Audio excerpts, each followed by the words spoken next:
Hi, my name is Jesse Villarreal. I appreciate being invited to participate in this prayer ministry in this way, and I thank you for taking a few minutes to contemplate today what it means to struggle or wrestle with God in prayer. I think at times in church circles we have come to believe that sometimes prayer needs to be in a certain way or follow a certain pattern or method. And while there's nothing wrong with that, God invites us to share our hearts with Him. And I think sometimes when we keep prayers relatively safe and confined to just a very comfortable process, that we miss out on the full experience of a deep dialogue with God. The Bible is full of examples of people who have struggled with God and wrestled with God in prayer. We know Jacob had an all-night wrestling match with God and dealing with God and soliciting God's blessing, and God ultimately gave it to him. Moses wrestled with God regularly over the people and his role as leader of God's people. At one point, he spends a 40-day period in Deuteronomy 9 praying to God and wrestling with God over the sin of his people. Job, we know Job's story. That's his whole story is one big wrestle match between him and God. And he, at one point, finally lets God have it, and God lets him have it back. And then God shows him His own sovereignty, and then blesses Job for that. The Psalms are full of lament, prayers of lament and struggle. Words like "I cry out," I cry out aloud, "I lift up my voice," "I tell God my trouble." These are powerful, deep prayers of David and other psalmists expressing deep feelings to God and wrestling with God in their relationship with Him. Jonah had a big struggle with God and got mad at God and let God have it as well. And yet God led him to a place of obedience to His own will.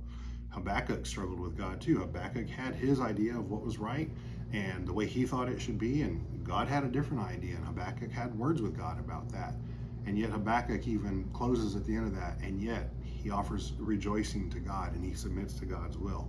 Even in the New Testament, we see Paul struggling with God over the thorn in his side, and he says that he pleaded with God 3 times to take that away, and God didn't take it away.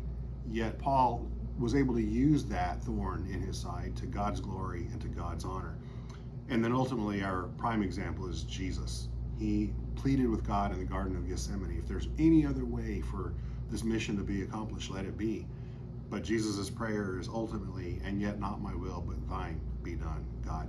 And we know that he submitted to that will and fulfilled his mission that God had in store for us, His people. In all these cases, we see that not even one time did God get mad with His people. He didn't shy away from them. He didn't smite them. He wasn't angry that they shared. Rather, He listened to them like a good father. He listened to their prayer. He responded to their prayer. And sometimes He changed His will, and sometimes He didn't.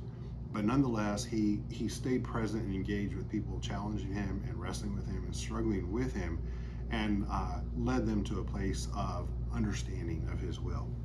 So how can we do that in practical terms today? What does that look like for us? So a couple of key points here are just to have a conversation with God, talk to Him and with Him, praise and acknowledge Him, express our complaint, express our grievance or our challenge with Him, and then we can make a request of God, and we can do that in a very heartfelt way.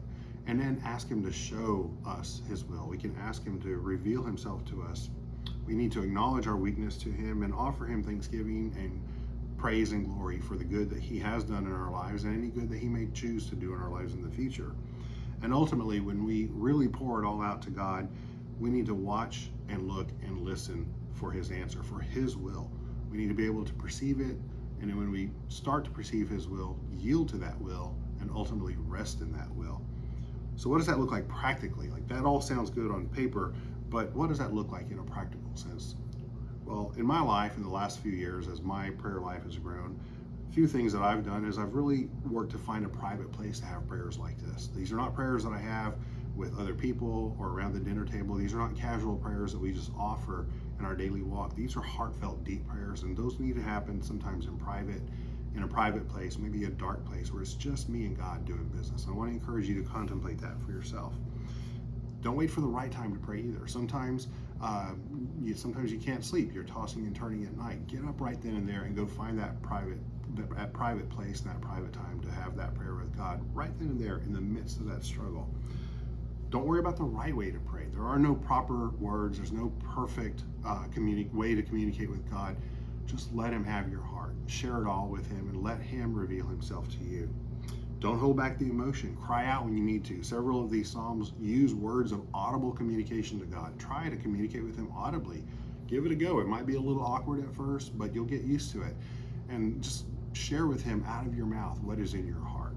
Maybe even use nonverbal gestures like we talk with each other. Nonverbal is a big way of communicating. When you have a verbal communication with God, that will come out as well. Maybe go for a prayer walk and have time with Him one-on-one. No music, no podcasts, no sermons. Just go out in nature or in a place where you can have some time alone with God and share all that with Him. Maybe try fasting and or keeping a prayer journal. Either one of those will be a very effective way also to plug in with God and share your deepest thoughts and your hurts and your concerns with Him. Ultimately, when you have prayers like this, ask God to show you His will, reveal Himself to you, and you will start to see it. Be willing to yield to His answer. When you start to see what God is showing you, be willing to yield to that. It may not always be an easy answer, but that's what He's calling you to. And then finally, rest in His answer. God loves you, and He works all things together for the good of those of us who love Him and who are called according to His purpose. A genuine prayer, even if it's a hard prayer of struggle and wrestling, a genuine prayer for the Lord's will is truly a prayer that will never fail.